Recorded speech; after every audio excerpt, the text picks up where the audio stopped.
Good morning. তোমরা সবাই কেমন আছো? আশাই তোমরা সব ভালোই আছো। আমি অদিতি চলে আসলাম নতুন একটা ভিডিও নিয়ে। দেখতে পাচ্ছ সকাল থেকে ঘুম থেকে উঠেই মা কিন্তু প্রথমে খাই দিচ্ছে শিউলি পাতার রস। হ্যাঁ, এত তিতো, তারপর কিন্তু আমি খেয়েছিলাম এখানে আম আর মুড়ি দিয়ে খেয়ে নিয়েছিলাম। তারপর দেখো তোমার সাথে কিছু ছোট ছোট স্কিপ করি, মানে ভিডিও শেয়ার করছি। দেখো এখন তো আমার এত লং চুল নেই, কিন্তু তাও শেয়ার করতে তো কোনো অসুবিধা নেই বলো।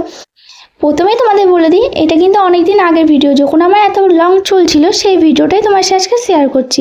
অনেকদিন ধরে গ্যালারিতে পড়ে রয়েছে, ভাবছি শেয়ার করব কিন্তু শেয়ার করা আর হচ্ছে না, তাই ভাবলাম আজকে শেয়ার করেই ফেলি। ফাইনালি আজ কিন্তু শেয়ার করছি তোমার সাথে। তোমরা ভাবছো কি তোমাদের অদিতি দিদি এত লং চুল আছে, এখন কিন্তু এত লং চুল নিয়ে আমার চুলটা কেটেছি কিছুদিন আগে আমার বদ্দার কাছ থেকে। তো যাই হোক, কেটেছি, একদিকে ভালোই হয়েছে আর একদিকে খারাপ লাগছে, কারণ এত লং চুল কেটেছি, খুবই খারাপ লাগছিল।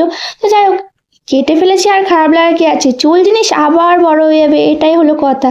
দেখো ফাইনাল লুক দেখো তোমার সাথে কিছুটা আমি ভিডিওতে দিলাম, পুরোটা দিইনি। কি করে হেসপা করছি, কি করছি, এখানে কিন্তু হেসপা করতে গেছিলাম চুলে। আর এই দেখো ফাইনাল লুকটা দেখো, আমার ফটো তুলছিল চুলটায়।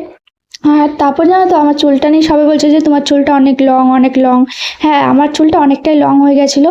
আমি নিজেও জানতাম না যে এতটা লং। যখন স্ট্রেটটা করেছিল তখনই আমি দেখলাম যে আমার চুলটা ফাইনালি এতটা লম্বা। তো সত্যি বলতে সবসময় বাড়িতে আমি চুল টুল অত যত্ন করি না সেরকম, এই কারণে আমি বুঝতে পেতাম না যে কতটা।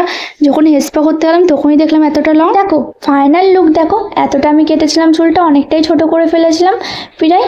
আর তোমরা দেখতে পাচ্ছ অনেকটাই ছোট হয়ে গেছে চুলটা। তো যাই হোক, কেটেছে। প্রতি বছর আমি চুল কাটি এমন না, প্রতি বছর আমার ঘর থেকে চুল কাটাই আমার মা দিদিরা। তো প্রতি বছর কাটি আমি চুলটা। তো এবছর কেটেছি, আমার দাদার কাছ থেকে কেটেছি। আর তোমরা কে কেমন কার কাছ থেকে কেটেছো অবশ্যই কিন্তু কমেন্ট করে জানাবে। আর এই বছর আমার হেয়ার স্টাইল এটা, তোমরা বলবে আমার কেমন লাগছে, অবশ্যই কমেন্ট করে জানাবে। আর চুল বাঁধতে কিন্তু বেশি দিন লাগে না, তোমরা তো সবাই জানো চুল জিনিস বাঁধতেই থাকে। চলো বাই, লাভ ইউ।